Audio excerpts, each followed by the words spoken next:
ప్రకృతి వైపరీత్యాల కారణంగా అవి అధిక వర్షాలు కావచ్చు, లేదా వర్షాభావం కావచ్చు. దేశంలో ఏటా కొన్ని లక్షల కోట్ల రూపాయల మేరకు రైతాంగం నష్టపోతూ ఉంది. ఎక్కువ మంది, 80% మంది చిన్న సన్నకారు రైతులే వారిలో ఉన్నారు. కేంద్ర ప్రభుత్వం గత సంవత్సరం ప్రకృతి విపత్తు సహాయ నిధి కింద ఇచ్చినటువంటి, వివిధ రాష్ట్రాలకి ఇచ్చినటువంటి మొత్తం కేవలం 20,000 కోట్ల రూపాయలు కాగా, మరొక 6,000 కోట్ల రూపాయలని రాష్ట్ర ప్రభుత్వాలు దానికి జత చేశాయి. నష్టంతో పోల్చుకుంటే ఇది సముద్రంలో కాకిరెట్టు లాంటిది. ప్రపంచవ్యాప్తంగా దానిలో భాగంగానే మన దేశంలో వాతావరణ పరిస్థితుల్లో వచ్చినటువంటి మార్పులు, కుండపోతలాగా ఆకస్మికంగా కురిసేటువంటి వర్షాలు దేశవ్యాప్తంగా ఉత్తరాది దక్షిణాది అనే తేడా లేకుండా ఆకస్మికంగా ఊహకందని విధంగా నష్టపరుస్తున్నాయనేటువంటిది ఇటీవల కాలంలో మనం చూసాం. గడిచినటువంటి 4-5 సంవత్సరాల కాలంలో 5 మిలియన్ హెక్టార్ల పంటల నష్టం జరిగిందనేటువంటిది ఒక అంచనా. వాటితో పోలిస్తే బిచ్చగాళ్లకు విసిరినట్టుగా రైతాంగానికి రాష్ట్ర ప్రభుత్వాలు చేసేటువంటి సాయం ఉంది తప్ప, వ్యవసాయం తిరిగి కోలుకోవడానికి, కుటుంబాలు గౌరవప్రదమైనటువంటి జీవితాన్ని గడపడానికి వీలుగా సాయం లేదనేటువంటిది మనకి స్పష్టంగా కనిపిస్తూ ఉంది. ఉదాహరణకు మొంతా తుఫాను కారణంగా 2 రాష్ట్రాల్లో అపారమైనటువంటి నష్టం జరిగింది. దీన్ని జాతీయ విపత్తుగా కేంద్రం పరిగణించి ఉదారంగా రైతాంగానికి, ఇతరత్ర నష్టపోయినటువంటి తరగతులకు సాయం అందించకపోయేట్లయితే అసలే రుణభారంతో అప్పుల ఊబిలో కూలిపోయినటువంటి 2 తెలుగు రాష్ట్రాలు కూడా చేసేటువంటి సాయం నామమాత్రమే అనేది మనం గమనించాలి. ఉదాహరణకు ఒక్కో ఎకరం వరి పంటకు దాదాపు 30,000 రూపాయల వరకు పెట్టుబడులు పెడుతుండగా ఈ ప్రభుత్వాలు ప్రకటిస్తున్నది 10,000. అది కూడా ఎన్యూమరేషన్లో ఎంతమందికి ఇస్తారు, ఏమిటి అనేటువంటిది, ఎన్ని కొర్రీలు పెడతారు అనేది కూడా చూడాల్సి ఉంది. ముఖ్యంగా కౌలు రైతులు తీవ్రంగా నష్టపోయేటువంటి పరిస్థితులు ఉన్నాయి. ఎందుకంటే కౌలు రైతుగా 2 రాష్ట్రాల్లో కూడా ఎక్కడా నమోదు కానటువంటి పరిస్థితి. అందువలన ప్రభుత్వాలు ఇచ్చేటువంటి నష్టపరిహారం కూడా భూమి యజమానులుగా ఉన్నటువంటి రైతుల పేరుతోనే ఇస్తారు తప్ప, దాన్ని వాస్తవ సాగుదారుగా ఉన్నటువంటి కౌలుదారులకు ఇచ్చేటువంటి అవకాశాలు కూడా లేవు. అందువలన నిబంధనలను సవరించి వాస్తవ సాగుదారులుగా ఎవరున్నారు, ఏమిటి అనేటువంటిది గ్రామ సభల ద్వారా తేల్చి కౌలుదారులకు న్యాయం చేయాల్సినటువంటి అవసరం ఉన్నది. రెండోది, ప్రకృతి విపత్తు సహాయ నిధికి సంబంధించి కేంద్ర ప్రభుత్వము ఇస్తున్నటువంటి మొత్తాలు 20,000 కోట్లు సంవత్సరానికి. అంటే కేంద్రం వివిధ రాష్ట్రాల నుంచి వసూలు చేస్తున్నటువంటి జిఎస్టీ ఎంత, లేదు రైతులు పండించినటువంటి పంటల ద్వారా కేంద్ర ప్రభుత్వానికి, రాష్ట్ర ప్రభుత్వాలకి వస్తున్నటువంటి ఆదాయంతో పోలిస్తే ఇది చాలా నామమాత్రమే. కేంద్ర ప్రభుత్వం ఫసల్ బీమా పథకం పేరుతోటి ప్రకటించినటువంటి పంటల బీమా పథకం అనేటువంటిది ఆచరణలో అది అనేక రాష్ట్రాల్లో అమలు నిలిపివేసినటువంటి పరిస్థితిని కూడా చూస్తున్నాం. అందువలన ఆ బీమా పథకానికి తగినటువంటి నిబంధనలని వాటన్నిటిని కూడా సవరించి రైతులు సులభంగా దానిలో నమోదు చేసుకునే విధంగా, అదేవిధంగా వారి మీద భారం పడకుండా ప్రభుత్వాలే సంక్షేమ చర్యల్లో భాగంగా నమోదు చేయాల్సినటువంటి అవసరం ఉందనేది కూడా ఈ సందర్భంగా మనం చెప్పుకోవాలి.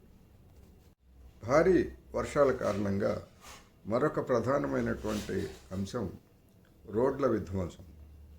ఈ రోడ్ల విధ్వంసానికి వచ్చేసరికి జాతీయ రహదారులు లేకపోతే టోల్ ట్యాక్స్ వసూలు చేసేటువంటి రహదారుల మీద జనం తోలు ఒలిచి వసూలు చేస్తున్నారు కనుక కొంతమేరకు వాటిని మరమ్మతులు చేసేటువంటి బాధ్యత కూడా ఆయా సంస్థల మీదనే ఉంటుంది.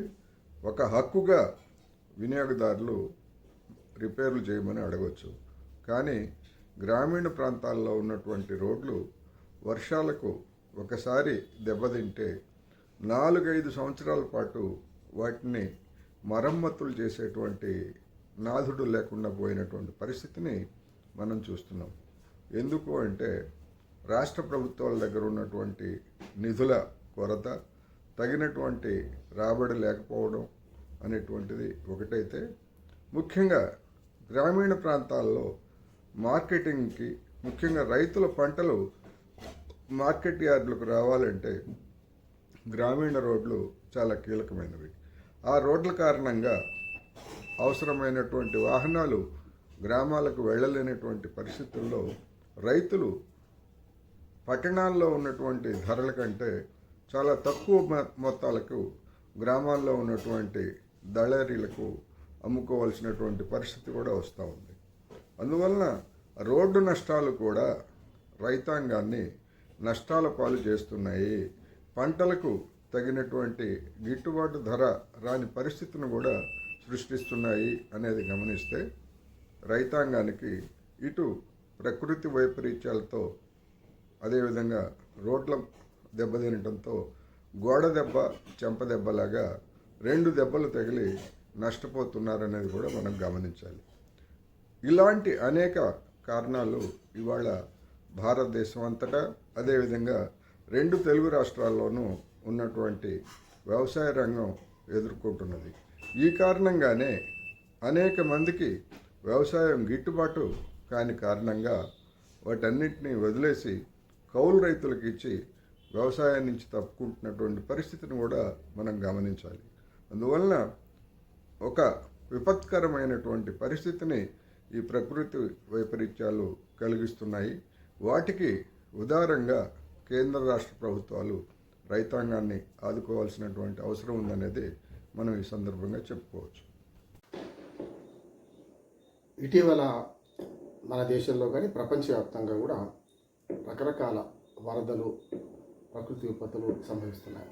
భూకంపాలు కానీ, వరదలు కానీ, లేకపోతే అగ్ని ప్రమాదాలు కానీ, టొరంటోలు అంటే మనకు గాలి బాగా వీస్తూ వచ్చింది. వీటితో పాటు ఆకాశం విరిగి మిన్ను విరిగి నేల మీద పడ్డట్టు మెరుపులు, పిడుగులు ఇవన్నీ కూడా సహజంగా చూస్తున్నాం.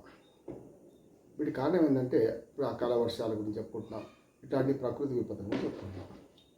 ప్రకృతి విపత్తులకు 2 కారణాలు. ఒకటేమో ప్రకృతి శాపం. ప్రకృతిని మనం ఎంత కంట్రోల్ చేసినా కూడా ప్రకృతి మన కోసం ఆగదు.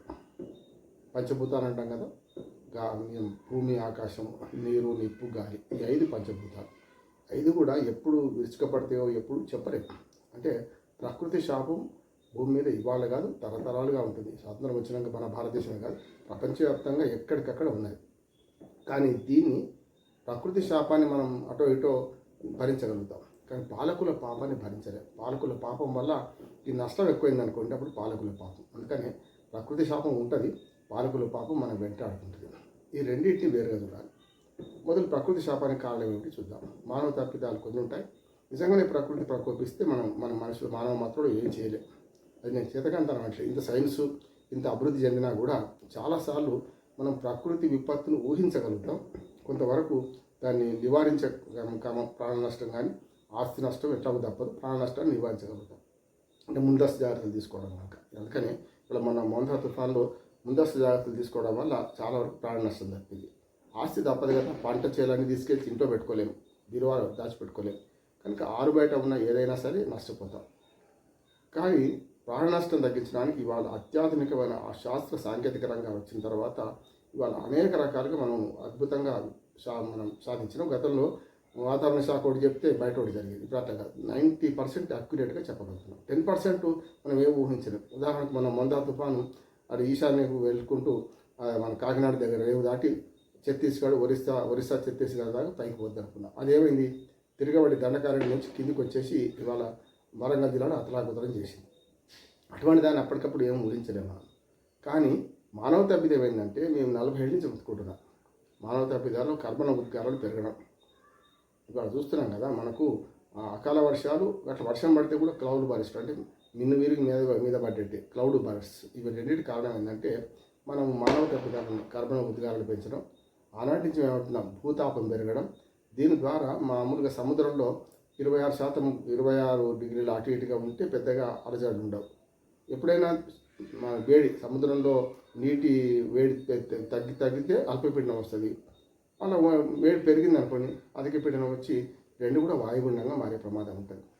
అంటే అల్పపీడనాలు, అధిక పీడనాలు, అట్లాగే వాయుగుండాలు దాటితే తుఫాను దాటితే ఉప్పెన, సునామీ ఇవి వస్తాయి. దాని తీవ్రతను బట్టి మనం అంచనా వేస్తున్నాం. సునామీ దాకా ఎందుకు వస్తుంది అంటే మనం కర్బన ఉద్గారాల ద్వారా భూతాపం పెరగడం ద్వారా ప్రపంచం మీద మన మానవాళి ప్రకృతిని దోచేస్తున్నాం. దాని ద్వారా వస్తున్న విపత్తు అంటున్నాను. అంటే మానవ తప్పితం కదా. దీన్ని పాలకులు ఏం చేస్తున్నారు, దీన్ని చూస్తూ ఊరుకుంటున్నారు. చాలా వరకు కొన్ని లంచగొండ దేశాలలో ఎట్లాంటి ఏమంటారు దాన్ని తాము చచ్చే మందు తాగే ఎంగుతున్నారు. కర్బన ఉద్గారాలు విడడంలో అభివృద్ధి చెందిన దేశాలది ఎక్కువ పాత్ర అంటున్నారు. అమెరికా చాలా శుద్ధులు చెప్తుంది, నీతులు చెప్తుంది. కానీ అమెరికా లాంటి దేశమే వాళ్ళ కర్బన ఉద్గారాలు విడడం అత్యధిక శాతం విడుదల చేస్తుంది. అభివృద్ధి చెందిన దేశాలు అభివృద్ధి ఉంటుంది, వినాశనం కూడా ఉంటుంది. ఆ వినాశనం ప్రపంచ నాశనానికి దారితీస్తుంది కదా, భూమండలం మొత్తానికి ఉనికికి ప్రమాదం అవుతుంది కదా.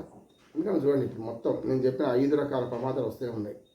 భూమి కనిపిస్తున్నది, అట్లానే మనకు అగ్నిపర్వతాలు పేరుతున్నాయి, లేకుంటే పెద్ద ఎత్తున కాండవ దహనాల్లాగా మొత్తం అడవులు గాలిపోతున్నాయి. అట్లాగే మనకు వర్షం వల్ల దెబ్బ జరుగుతుంది, టొరంటోల వల్ల గాలి వేగం పెరుగుతున్నది, పిడుగులు ఇటువంటివి సహజంగా జరుగుతున్నాయి. ఇక మన దగ్గరికి వస్తే మన దేశంలో ఋతుపవనాల కాలాలు మారేనా అనే ఒక మాట అనవచ్చు మనం. ఇంకా ఋతుపవనాలు కాలాలు మారుతున్నాయి. ఉదాహరణ చెప్పాలంటే వర్షాకాలంలో అంటే 4 నెలలు వర్షాకాలం, తర్వాత చలికాలం 4 నెలలు, తర్వాత ఎండాకాలం 4 నెలలు, ఇట్లా ఒక క్రమ పద్ధతిలో ఋతువులు కొనసాగేవి, వాతావరణంలో కొనసాగాయి. ఇప్పుడు ఏమైంది, ఈ పోయినాయి. ఎండాకాలంలో మంచి వర్షాలు పడతాయి, వర్షాకాలంలో వర్షాలు లేకుండా అతివృష్టి అనావృష్టి 2 ఉంటాయి. అట్లాగే మూడోది కూడా ఏమవుతుంది, చలికాలంలో పెద్ద చలి పెట్టకుండా డిసెంబర్లో కూడా వర్షాలు పడే సందర్భం చూస్తున్నాం. అంటే గతంలో నెలకు 3 వానలు నిలువెత్తి కురవాలి అనే ఒక పాట ఉండేది. నెలకు 3 వానలు అంటే ఒక మంచి వాతావరణం అన్నట్టు. కానీ ఎట్లా కాదు, అయితే వర్షాలు పడితే ఒకటేసారి పడ్డా, లేకపోతే పోవడం మొత్తానికి. గతంలో ఇంకొకటి ఉండేది మనకు, చవితి ముసురులు. అంటే ముసురు అంటే మనకు జల్లుడు అన్నట్టు పడేది, వరుసగా 4-5 రోజులు ఉండేది, వారం రోజులు ఉండేది. దీపావళి ముసురులు, ఇవన్నీ కూడా గతంలో మనం చెప్పుకునేవాళ్ళం. ఇప్పుడు అట్లా కాదు, దీపావళికి మనం మొత్తం అంతా మునిగిపోయే పరిస్థితి వర్షాలు. చవితి ముసురు లేకుండా పోయినాయి. కాలం మారుతుంది కూడా. జూన్ నుంచి జూలై, ఆగస్ట్, సెప్టెంబర్, అక్టోబర్ 4 నెలలు. జూన్ 15 నుంచి అక్టోబర్ 15 దాకా వర్షాకాలం అనొచ్చు. మెల్లమెల్ల అక్టోబర్ 15 నుంచి వాతావరణం మరి, నవంబర్ నుంచి చలికాలం అవుతుంది. నవంబర్, డిసెంబర్, జనవరి, ఫిబ్రవరి చలికాలం, మార్చి నుంచి ఎండలు మొదలైతే మళ్ళీ జూన్ దాకా. అంటే అట్లా చూసుకుంటే మనకు ఈ 4 నెలల స్పాన్ ఏదైతుందో మెల్లగా అందులోకి మెర్జ్ అవుతున్నాయి. అంటే ఇది వాతావరణ స్థితిగతులు మారుతున్నాయి, పంటల స్థితిగతులు మారుతున్నాయి. ఉత్తర భారతదేశం, దక్షిణ భారతదేశం కూడా 2 నెలల కాలం తేడా ఉంటాయి. మన దగ్గర ఋతుపవనం ప్రవేశించినాక నెల తర్వాతనే మధ్య భారతానికి, మెల్లమెల్లగా ఉత్తర భారతానికి పోతాయి. అట్లాగే ఈశాన్య ఋతుపవనాలు పైకి వెళ్ళి మళ్ళీ మనకు నైరుతి ఋతుపవనాలు పైకి వెళ్ళి ఈశాన్య ఋతుపవనాలు నుంచి కిందికి వస్తాయి. కానీ ఒక్కోసారి ఏమైంది, ఈసారి ఏమన్నారు, ఆ టిబెట్ దాటి, అంటే మనం హిమాలయాలు దాటి టిబెట్కి వెళ్ళిపోయినాయి అన్నారు. కానీ తీరా చూస్తే మళ్ళీ వెనక్కి వచ్చినాయి. అంటే కొన్ని వాతావరణ పరిస్థితులు మనం పూర్తిగా గమనించినా కూడా దాన్ని ఆపలేము. అంటే ప్రకృతి ఏదైనా సరే, మానవ మాత్రంలో మనం అందరంగా దాన్ని ముందస్తుగా తెలుసుకోవడం, దాన్ని సరైన జాగ్రత్తలు తీసుకోవడం వల్ల మనం కొంతవరకు ప్రాణ నష్టం తగ్గిస్తాం, ప్రాణ నష్టం లేకుండా చూస్తాం. గతంలోకి ఇప్పటికీ చాలా తేడా వచ్చింది అంటున్నాను. కానీ కొన్ని ఆపగలిగేవి అంటే 2 ఉంటాయి. ఏవైనా సరే కొన్ని మనం నివారించలేము.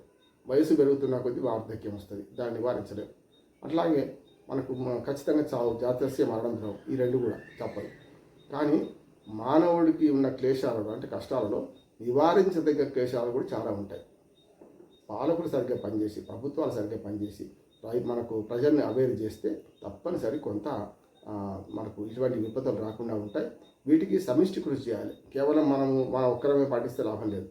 ఒక పొలంలో ఎలుకల నిర్మూలనకు ఒక రైతు మాత్రమే పనిచేస్తే లాభం లేదు. చుట్టుపక్కల పొలాల అందరూ రైతులందరూ సామూహిక ఎలుకల నిర్మూలన కార్యక్రమం చేపట్టినట్టే ఇవాళ ప్రపంచ వాతావరణ పరిస్థితి, ముఖ్యంగా భూమి మీద భూతాపం పెరగకుండా ఉండాలంటే ప్రపంచ దేశాలన్నీ కలిసి కృషి చేయాలి.